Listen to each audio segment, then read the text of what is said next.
Alright, what is going on, ladies and gentlemen? Welcome back. Today we are watching episode 4 of Peaky Blinders season 6. So far, this season has been delicio. Every episode's been fantastic. Last episode was definitely the best episode of the season. Everything about last episode was just so good. I'm hoping that they can bring that same energy to this episode, or at the very least, be somewhere close to it. You know what I mean? Last episode was just so good, man. And I'm hoping that they bring it back. I hope they do the same thing this episode. Hope it's the same quality. A lot of things happening, you know. Jack Nelson met Oswald Mosley last episode. Ada and Diana had a battle of wits. Tommy's daughter died, which is really sad. He was busy looking for some curse that was put on his daughter, and he came up short. Nothing really happened. He believes that, you know, his wrongdoings are the reasons for all this shitty things that are happening in his life and to the people he loves. And so we're going to be, I guess, looking at the downfalls and the consequences of his daughter's death, which is really sad. Ruby was only 7 years old, really young. She had tuberculosis, which isn't uncommon for this time. So it's unfortunate. It's pretty fucked up. But I'm excited to see what happens in this episode and the progression of this story. There are so many different things happening at once, so many different story threads, and I'm very excited to see which ones they focus on this episode. In case you don't know, I do have a Patreon with full-length reactions and early access, so if that interests you, link in the description. But without further ado, let's watch this episode.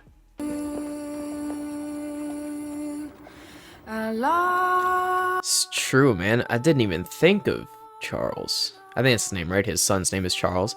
I didn't even think of him. Not only did Tommy lose his daughter, but yo, his son lost his sister at such a young age. That's tough, man.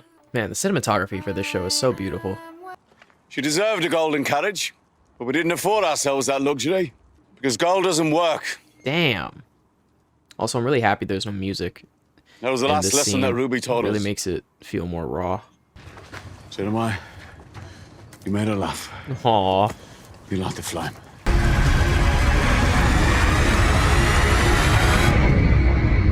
Fuck. What an opening. Hey, Barwell? Oh, shit. Yeah? Who's asking? Hey, yo. Made on behalf of the Blue Sapphire. Oh!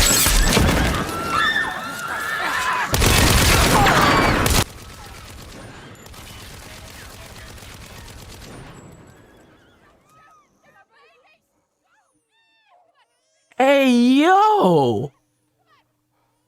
Hey, yo! My mans! Come on now! Oh, there's no way he just did that.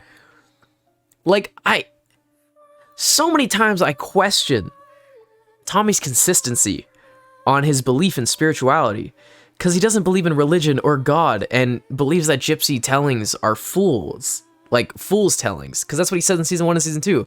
But now here he still holds true to some gypsy beliefs about curses.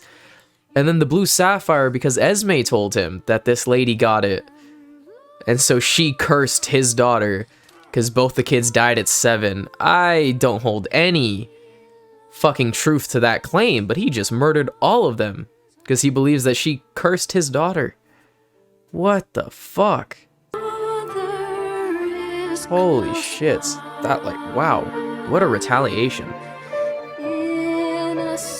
Like, no theatricality in that at all. Just pure, raw emotion.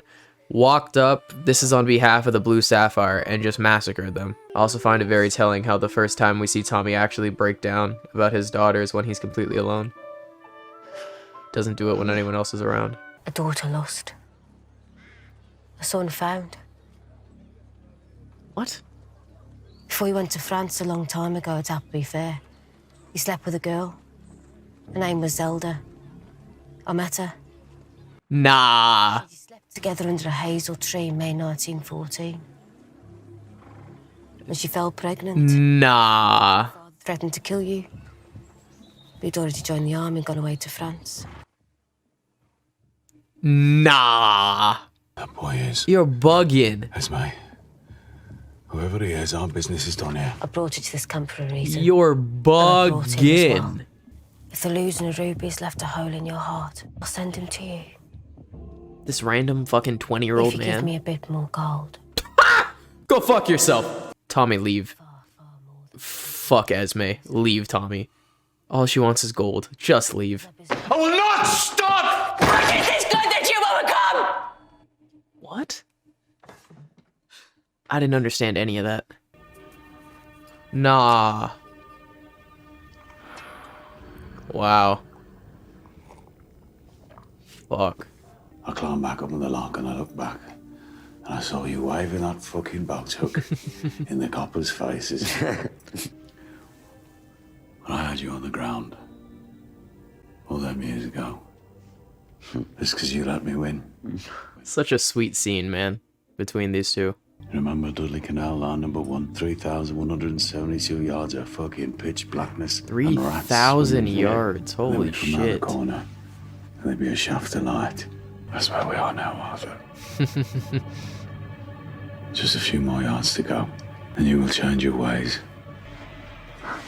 And I'll change the fucking world. That was badass. What a great scene, man. That was absolutely fantastic. I'm really happy they both had each other's back this whole show. Well and truly, had each other's back. Can't be singing rebel songs in a house in grief and mourning. Sing it to me softly. Breaks my heart. Jesus. Yo, Jack is one horny motherfucker. And while we ate our eggs, they were forced to eat grass. And we watched as we sipped our coffee.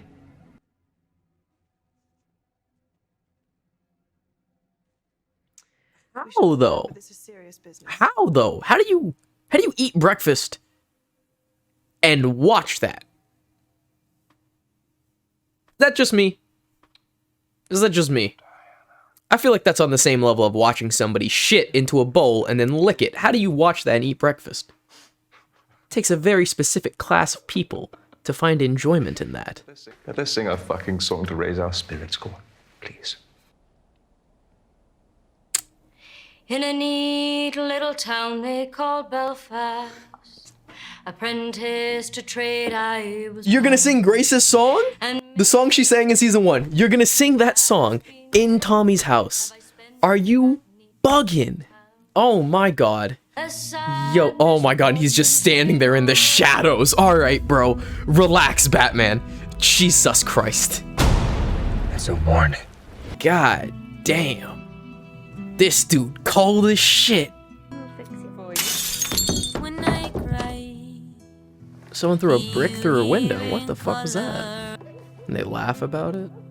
Oh my god. Jesus Christ. No blacks. Get out. Jesus Christ. Fucking hell. Yo, Ada. Is she pulling up with all the smoke? Oh no, Arthur. No. Arthur, don't be doing this, man. Aw, you were so fucking close. There you go, Ada. Nah, pop a cap in his ass. Pop a cap in his ass. Yeah, Ada.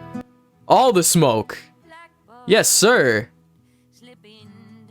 I love Ada. Yeah, right. We do indeed Whoa. have things for you to whisper. That was into the very cool. residence here. I like the camera whips. We are the mood England is in. And in Ireland, Oh, that's such good camera work, man. I love this. Prove it. Oh, hell no. Paris, Judah. Yo. Yo. Oh, Tommy.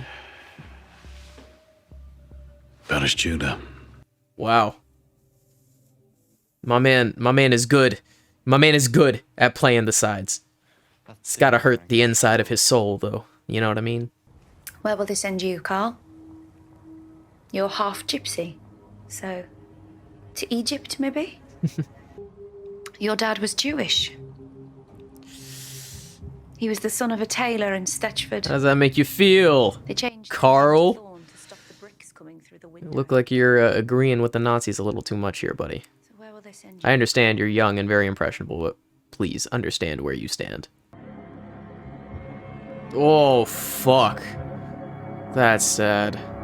Oh, fuck.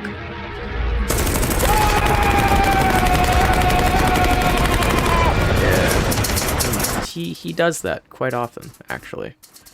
Just releases all pent-up emotions by shooting a gun. Oh my god. Tommy. Hello?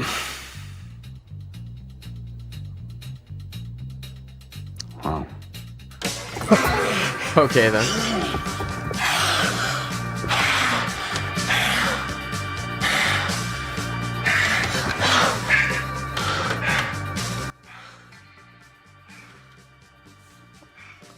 Yo! You had one job, girl? Oh! Michael, I'm sorry. To the streets she goes. I'm sorry, Michael. Oh, no. Yikes! I saw him leave. Keeps. Are you following me, Mr. Shelby? Now she knows that he knows. I'm flattered. But why? LMAO, look at her face. She's scared as fuck. What are Michael's real intentions towards me, Gina? He intends to complete the deal. And then you both walk away. Is that so? That was not convincing. Come on, look at that face. Does that look like a face that believed you? Come on. Well, you're fucked, Gino. Fuck. Yep. It is not cancer. It is tuberculoma. Shit. Caused by the same bacteria as TB. Was it like a deterioration of your mind? Have you recently suffered seizures? Shit. Bouts of weakness? Dissociation? Hallucinations? Shit. Yes to all of those things. Fuck. It is not infectious, but in your case, I am afraid it is inoperable. Wow. I showed your x-rays to 3 of the best surgeons in the country. All said they would not operate, Damn. as it would be futile. So this is a death sentence, and a slow one. I will telephone you when I get back to London. No, don't have enough time. You're an accountant. Give me a fucking number now. 1 year, Wow. perhaps 18 months. That's fine. That's all I need to know. I'll adjust my finances accordingly. Thank you. Shit, dude.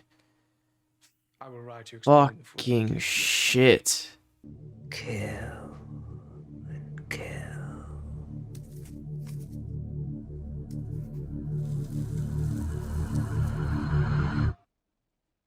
Holy shit.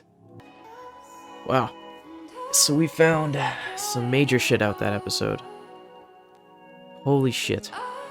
I mean, I had said, I don't know if I mentioned it here, but when I discuss it with like my sister and my friends who watch this show, I said I believed that the end of this show, Tommy would die. I did believe that, because I thought it was pretty much the only way I could see a satisfactory finale to this entire show was ending in Tommy's death. Now, how Tommy met that end, that's up for debate. And I thought it would end with Tommy basically not being like a martyr, but having to save everybody he loves that's left, at least. Having to save everyone, or at the very end, at least win the battle, but it'll cost him his life. That was my idea. So whatever shape or form that took, that was the idea that I thought would take place, is that Tommy would have a final battle, whether it's of the mind or, you know, the political route, stopping fascism, saving his family, whatever it is. I thought he was going to have to take it on alone, and he would win, but it would cost him his life. And now we have a timeline for this, which is scary, because I didn't know if like the movie was gonna go in to if the movie was gonna go into like World War II, but now that Tommy only has a year to a year and a half left to live, clearly it's not gonna go into World War II. So I don't know what's gonna happen next, but fuck, man, that was a heavy episode. A lot of stuff happened. There's a lot of really good moments in it, but always with this show, same thing with happened last episode. It's just like, there's so many things throughout the episode that I want to talk about, and then I end up forgetting all of it just because of how gut-wrenching the ending is. That happened with the last episode, happened with this one. And it's just, at least now we do have an explanation as to why. You know, like I was saying when I was talking about Tommy's consistency or inconsistency with his ideas on religion and gypsy stuff, at least now we have a valid reason for it. Because in the other seasons, he wasn't like this. He didn't put much belief in it at all. And he did have some in it, and I think that's mainly because he was raised in it. You know, it's kind of ingrained into his psyche at this point. So the rational part of his brain is talking, and his actual opinion is that it doesn't exist and it's not real. But then the part that was ingrained in him all his life and the culture he was surrounded in is fighting back, and so he does believe it at certain times. And the tuberculoma in his brain is only helping the side that believes in all of this stuff, and it's, you know, it's causing him to kind of go crazy. I mean, and now at least we understand why. Like before, we thought it was just Tommy going crazy because of like all the shit that's happened. But now we have a valid reason as to why he started to believe so much, why he started hearing voices, why he thought if he was righting his wrongs, then, you know, his family would be safe, and if he became good now, then all his wrongdoings would become undone. Why he was hearing voices, you know, him talking with Esme about seeing the spirits, constantly talking about Polly, or him letting him pass. All these things really started with that tuberculoma. And I think Ruby was sick in the first episode and the seizure happened in the second episode, so the timeline does match up with Ruby getting it and then it spreading to Tommy. But it's just so fucked up and sad. Reminds me a lot of a weird comparison, but if you've ever played the game Red Dead Redemption 2, spoilers, BT dubs, if you haven't played it, I'm talking now. If you haven't played it and you like games, play it before you listen to the next words I say. But I was gonna say that it reminds me of the story of Arthur and how he gets tuberculosis and you're playing through it, and like this character you've fallen in love with and is so good and badass is just slowly dying, and you know his death is coming. And then at the end, you know, he's giving it his all, and then in the end the tuberculosis wins. So, you know, this whole show we've been waiting for Tommy to find an enemy that he can't best, and he finally met its match, and it's fucking tuberculoma. You know what I mean? It's an illness that at this time there is no cure, and no surgeon will operate on him. I mean, now don't get me wrong, I wish that there was something that happens, any kind of, not cure, but just any defying of the odds of him living longer than a year and a half, because it happens. You know, even today's day and age where people have cancer and the doctor will say it's not operable, it's too late stage, and they give you a short span to live, and that person just keeps on fucking kicking, and they live longer than what the doctor believed they would, and it happens now. So I'd like to believe that Tommy can find some way to keep going, not for much longer, but perhaps longer. But I just know, if anything, if the show has shown us anything about Tommy, is that he defies the odds constantly, and he fights losing battles and comes out on top. So I won't be surprised if he's able to tackle this in a new way, or find something to help him through it, or even just to survive a bit longer than the doctor gave him. But it's a pretty fucked up place to be at. A lot of stuff really going wrong, man. I mean, this episode I think was on par with last episode in terms of objectively speaking. The dialogue, the acting, the camera work, the music, the story, everything was really, really well done in this episode. I think Cillian Murphy really gave his heart and soul in this episode in terms of his acting. He really just portrays Tommy with this like beautiful, solemn, and stoic attitude of really only allowing himself to be himself when he's alone, and it's something I relate to. I feel that a lot. But you know, after he killed those people in the forest, he then finally broke down. Or, you know, even after he got the news about the tuberculoma, he asked Lizzie to give him a second. Like, he really just deals with things on his own. It's the best way for him to deal with stuff, and I get it. You know, not everyone's the same. Other people really need their loved ones in their corners to help them get through it, like Arthur per se. You know, Arthur can't do it alone. He needs other people, but you know, there are some people that are just more comfortable alone, and I get that. I know what that feels like, so I understand where Tommy's coming from, and it's a tough battle to fight. But I think it's hard for Tommy to really invest in anyone, because everyone around him is just not on the same playing field as he is. You know, they have different outlooks, different perspectives, they act differently, they think differently. So Tommy never really has anybody in his corner that truly gets him, because none of them are really at the same place that he's at. So it's hard for him to really let it out to anybody, because who's there to really get it? You know, Arthur had John, and them two, they were really on the same track. You know, Ada had Polly, and Polly had Ada. And, you know, Lizzie has Ada and Polly as well. You know, they stuck together. They were kind of closer to the same playing field, whereas Tommy just really never had anybody. I mean, if there was anyone that was close, it would have been Polly, but, you know, Polly's gone. And so now he really doesn't have anybody. But the only person that's, I guess, kind of there is Arthur, because they had a lot of shared experience. And that scene with him and Arthur talking in his, I don't know, his wine cellar or something, wherever that was, that scene was really beautiful. A really nice scene between two brothers just talking and reminiscing about things. And I loved the way they framed it, you know, because they were both tunnelers, and he was like, you know, right now you're almost there. We've had 3,000 yards to crawl through pitch black darkness, and that's where you are right now. And you're about to turn the corner and see the light. You know, like, just a few more yards. Don't stop now. And then Arthur fucking relapsed. So that stuff. But I'm holding out hope. I don't know if he did relapse. We didn't see him actually take it. We saw him, you know, beat those people up and take the drugs, but we didn't see him ingest the drugs. So I'm holding out hope that he took them and then was, you know, battling with his own spirit and just threw them away after. That's my hope. I don't know if it's true, but that's my hope. Lizzie's really been going through it this entire season. I really thought Lizzie was gonna leave Tommy. I don't know, maybe I still do. It's hard to tell, because it's clear Lizzie just needs something else. She needs someone who isn't, you know, as hardworking. It's a weird way to put it, but, you know, Tommy really just focuses on the work. But like he said, he focuses on the work because he said it, you know, when Polly died, I tried to just be a soldier, you know, right, left, just fucking march.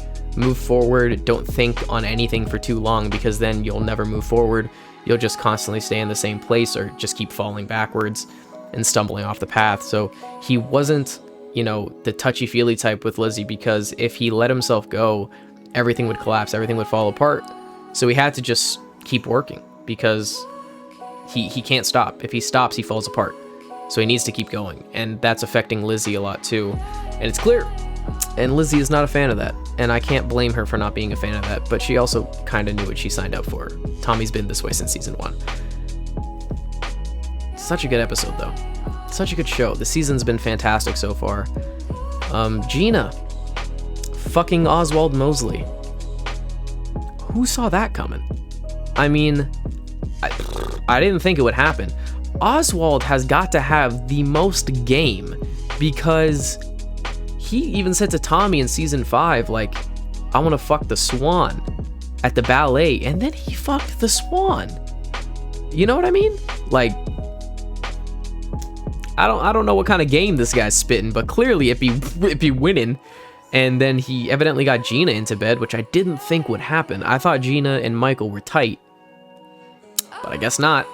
So I can't wait for Tommy to tell Michael about Gina fucking Oswald.